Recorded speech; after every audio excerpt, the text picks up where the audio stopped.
안녕하세요. 비뇨의학과 전문의 조정규입니다. 오늘 제가 준비한 강연 주제는 전립선 비대증의 이해와 치료입니다. 50대 이상 남성 절반이 경험한다는 전립선 비대증. 국내 전립선 비대증 환자는 135만 명 정도. 10년 전에 비해 65% 증가한 수치다. 증상을 방치하거나 치료 적기를 놓치면 단순 배뇨 장애가 아닌 신부전과 전신 폐혈증으로 이어질 수 있다는데, 한번 발병하면 지속적인 약물 치료 후에도 수술적 치료가 필요한 전립선 비대증. 중장년층의 말할 수 없는 고통.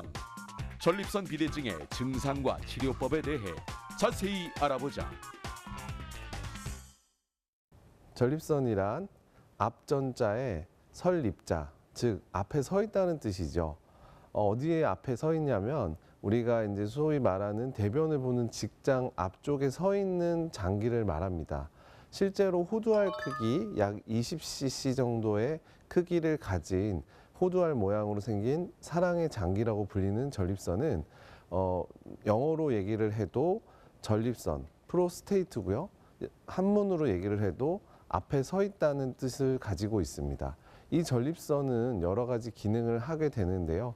실제로 전립선은 남성에서만 있는 장기입니다.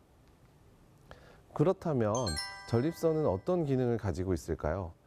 전립선의 기능은 여러 가지가 있습니다. 그 중에서도 우리가 수정과 관련된 여러 가지 기능들을 가지고 있는데요. 그 중에 첫 번째, 정자에 영양을 공급합니다. 우리가 수정을 함에 있어서 난자도 중요하지만 정자의 건강한 그런 운동도 중요하게 되는데요.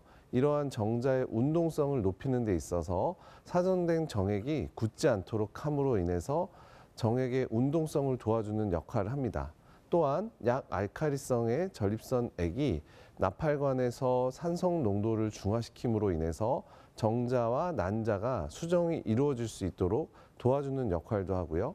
전립선 기능의 또 다른 중요한 기능 중에 하나는 구연산과 아연 성분이 풍부한 전립선액을 통해서 요로에 존재하는 세균에 대해서 살균 효과를 보여서 실제로 우리가 요로 감염이 발생하는 것을 막아줄 수 있습니다. 이를 통해서 남성은 여성보다 훨씬 더 적은 확률로 요로 감염을 경험할 수 있게 되는 것입니다.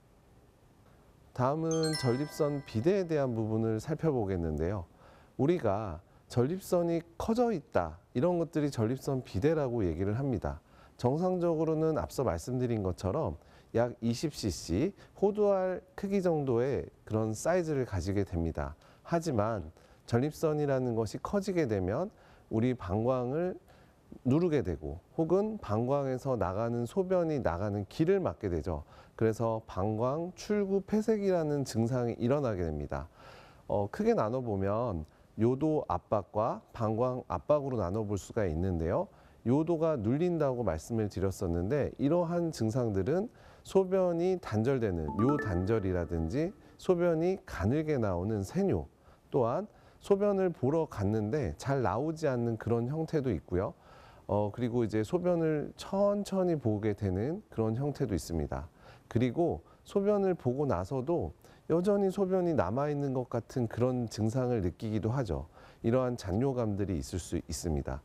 또한 밤사이에 우리의 수면을 방해하면서 소변이 마려워서 깨는 야간뇨 같은 것들이 생긴다든지, 아니면 우리가 지하철역이나 이런 데서 소변이 마려워서 급하게 가다가 어쩔 수 없이 소변을 실수하게 되는 그런 요절박 같은 증상들도 발생을 하게 되는 것이죠. 우리가 이렇게 중요한 질병으로 등장한 전립선 비대증에서의 발병 이유라는 것이 어떤 것이 있을까요?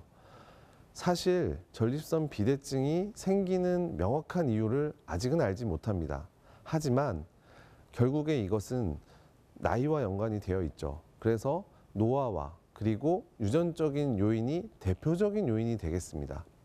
결국에는 우리가 나이가 들어가면서 남성 호르몬에 대한 반응도 떨어지게 되고, 결국 이런 것들이 우리 몸의 항상성이 깨지게 되면서 전립선 비대증 같은 질환이 발생을 하게 되는 것이죠. 이외에도 우리가 서구화된 식습관 혹은 생활 패턴 같은 것들이 이러한 전립선 비대증을 더 가속화시키는 것으로 알려져 있습니다. 즉 육식이라든지 이런 것들이 우리가 보편적으로 먹게 되는 그런 식단이지 않습니까? 그러다 보니까 아무래도 우리의 몸에서 일어나는 반응이 이전에 발견되지 않았던 그런 병들이 발생을 하게 되는 것입니다.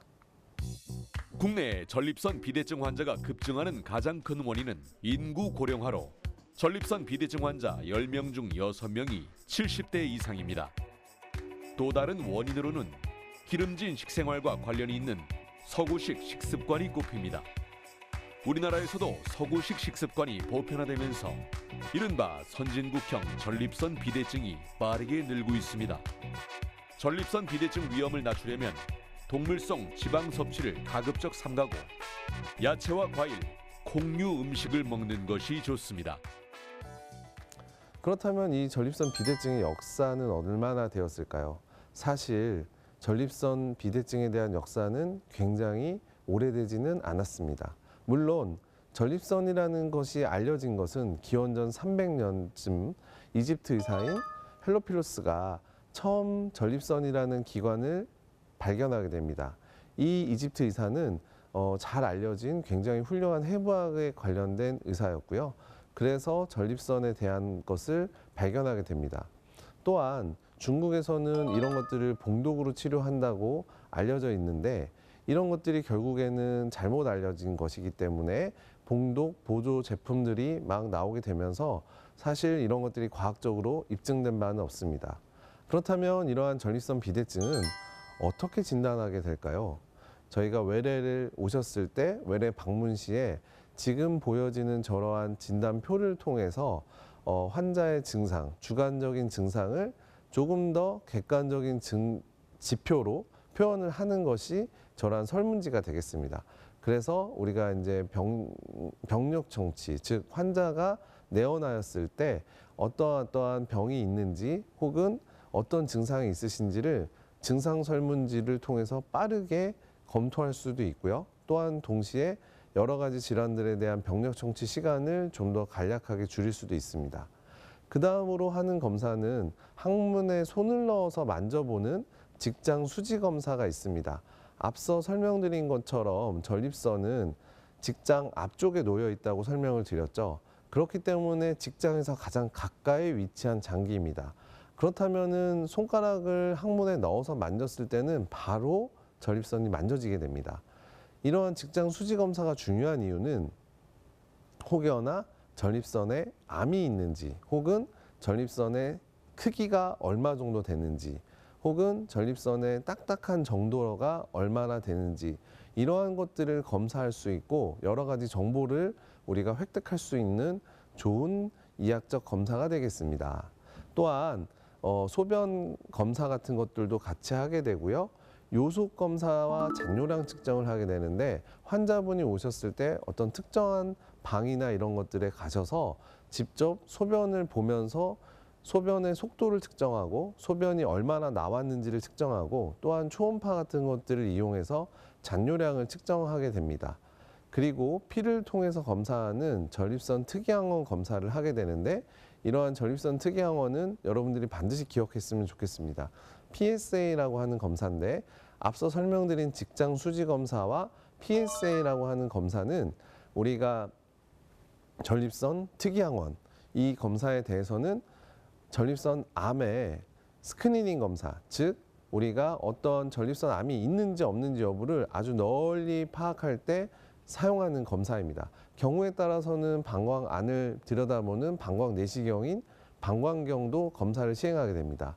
이외에도 조금은 침습적이지만 항문과 방광 안에 관을 넣어놓고 방광 안에 물을 채워서 실제로 소변이 마려운 것처럼 느끼게 한 후에 소변을 보면서 방광 내압을 측정하는 요역동학 검사 같은 검사들을 시행하기도 합니다. 그렇다면 이렇게 진단된 전립선 비대증은 어떻게 치료할까요?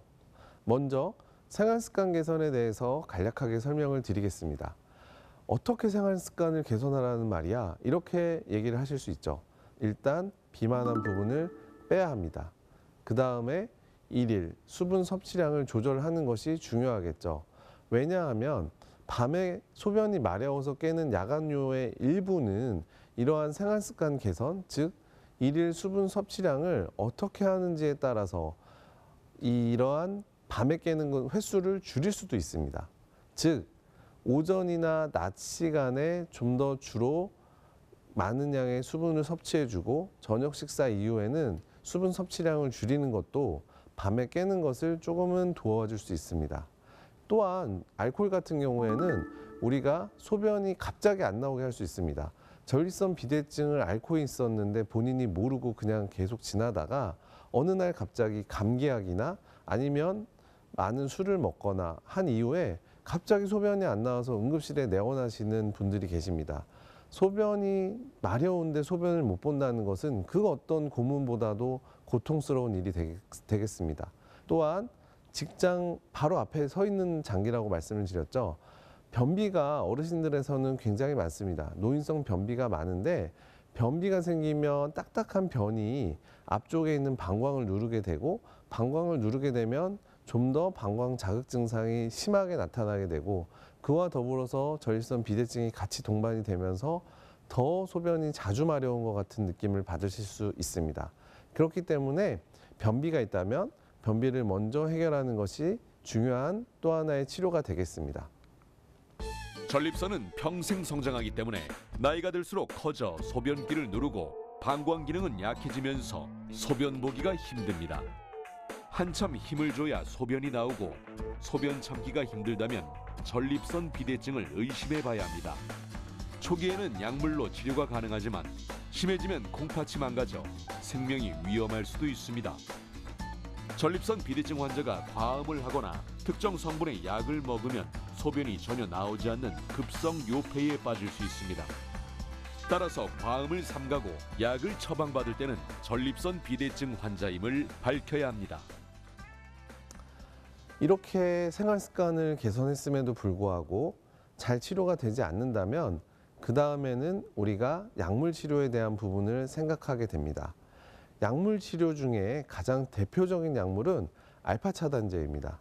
알파 차단제는 처음 개발될 당시에 우리가 혈압약으로 개발이 됐었죠. 그렇지만 이 혈압약으로 개발되었던 것이 여러분들이 잘 아는 비아그라처럼 주작용과 부작용이 바뀌는 그런 현상을 겪게 됩니다. 그래서 알파 차단제도 처음에는 혈압약으로 개발이 되었지만 실제로는 전립선 비대증의 치료제로 혹은 하부요로 증상을 조절하는 약제로서 대표적인 약물이 되었던 것입니다. 점차 연구를 통해서 처음에는 비선택적인 약물이 투여가 되었다면 그게 1970년대 일이었죠. 그런 것들이 좀 더 선택적인 약물들이 나오게 되고 1980년대에 이렇게 나오게 되죠. 그 이후로 이런 선택적인 약물들이 좀 더 오랫동안 작용을 할 수 있는 지금 현재 많이 사용하는 테라조신이라는 약이라든지 독사조신이라는 약이라든지 알프조신 같은 약제들이 1990년대 혹은 2000년대에 이르러서 나오기 시작합니다. 실제로 이 방송을 보고 계시는 분 중에도 지금 제가 언급해드렸던 약물을 드시고 계시는 분들도 있을 수 있습니다.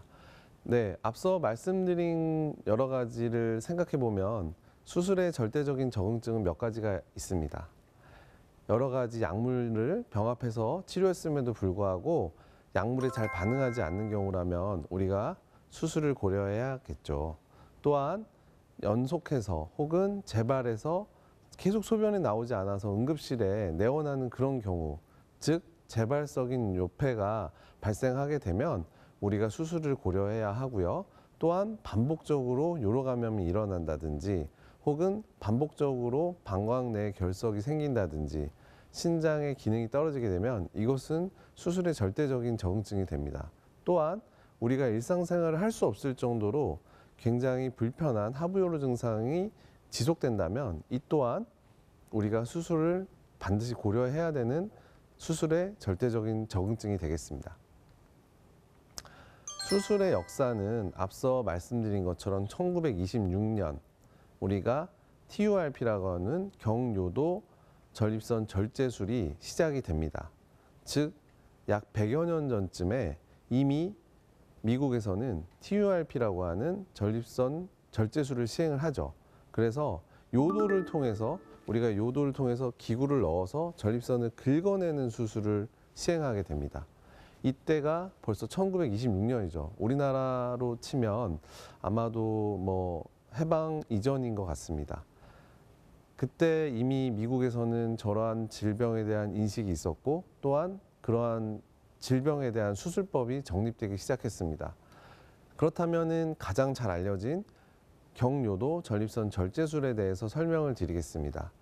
여기 화면에 보시는 것처럼 내시경을 넣어서 전립선이 비대된 부위를 전기칼을 이용해서 깎아내는 형태가 되겠습니다.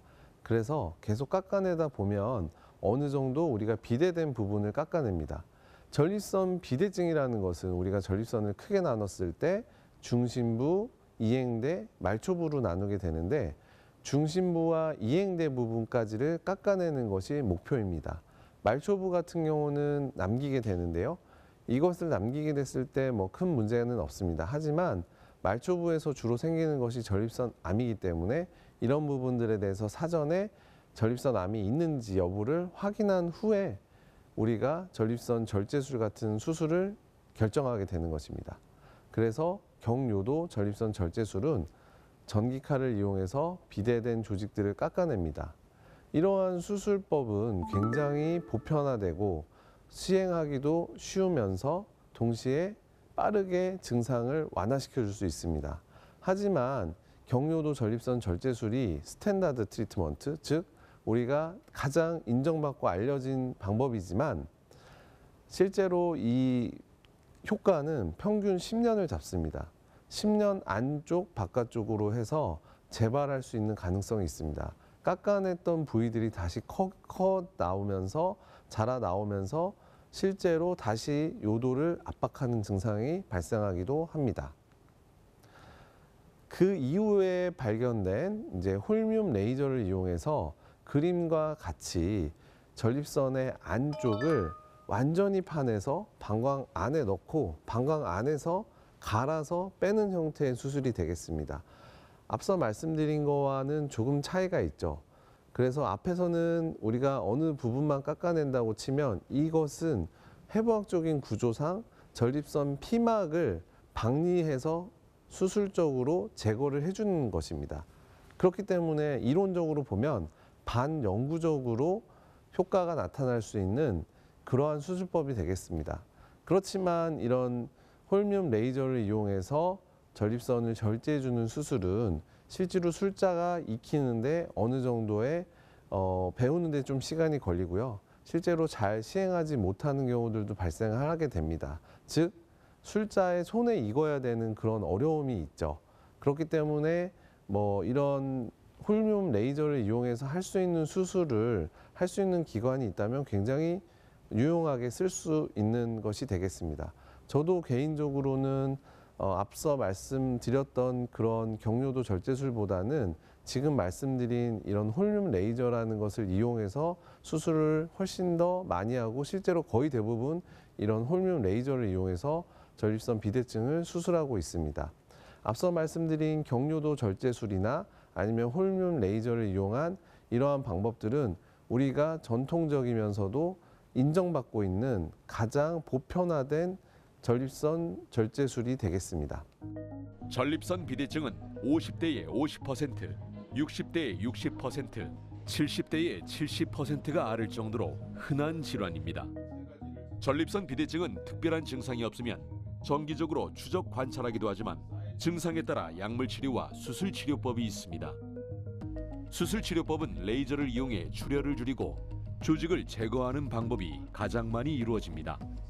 하지만 전립선이 커졌다고 해서 전립선 암과는 직접적인 관련성은 없는 것으로 밝혀졌습니다.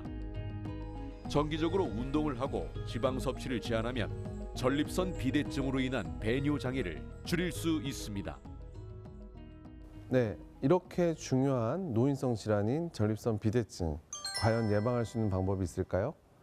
전립선 비대증은 호르몬과 관계가 있죠. 남성 호르몬과 관련이 있습니다.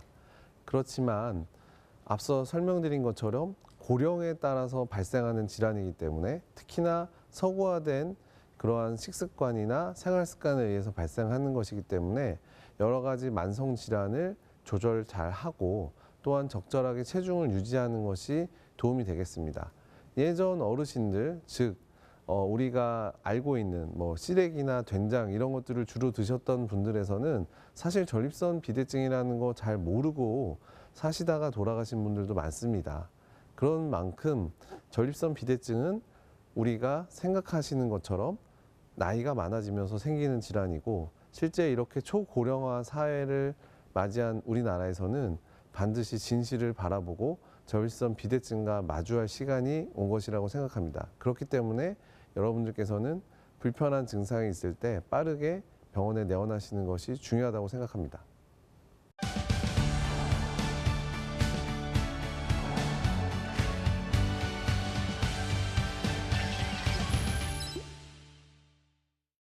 시청자분들께서 저에게 전립선 비대증에 대해 많은 질문을 주셨습니다. 함께 확인해 볼까요? 첫 번째 시청자 질문입니다. 치료법 중에 전립선에 직접 열을 가해서 조직을 괴사하는 방법도 있다고 들었습니다. 이 치료법은 효과가 좋은가요? 네, 좋은 질문이십니다. 최근에 우리가 알게 된 방법이죠. 그렇지만 이전에도 사실 시도되었던 방법이기도 합니다. 열을 가해서 조직을 괴사하는 방법 중에 최근에 개발된 방법은 수증기를 이용해서 삶는 방법입니다. 전립선 조직을 삶아서 괴사시켜서 점차 괴사된 조직이 결국에는 좁아져 있던 전립선을 열어주게 되는 형태가 되고요. 최근에 보고된 여러 가지 연구 결과들을 보면 굉장히 희망적인 연구 결과들이 많습니다. 이 방법이 좋은 이유는 우리가 이제 큰 수술이라고 생각되는 다른 수술 방법보다도 훨씬 간편하게 시술이 되고, 또한 이전에 전립선 결찰술에서 부족했던 부분도 어느 정도 해결할 수 있는 장점이 있다고 생각을 합니다. 두 번째 시청자 질문입니다. 전립선 비대증 약을 먹기 시작하면서 두통과 현기증이 계속 나타나는데요. 혹시 부작용인가요? 네, 앞서 설명을 잠시 드렸는데요. 비아그라 같은 약제, 또한 알파 차단제 같은 약제들이 실제로 우리가 처음부터 비뇨의학과 약물로 개발된 것이 아닙니다. 원래는 순환기내과 혹은 심장내과 약물로 개발이 되었죠. 알파 차단제 같은 경우에는 우리가 처음에 고혈압 약제로 개발되었다고 말씀드렸습니다. 그게 주작용이었고 나머지가 부작용이 되겠죠. 그런데 부작용과 주작용이 바뀌었기 때문에 실제 주작용이었던 것은 부작용이 되겠죠.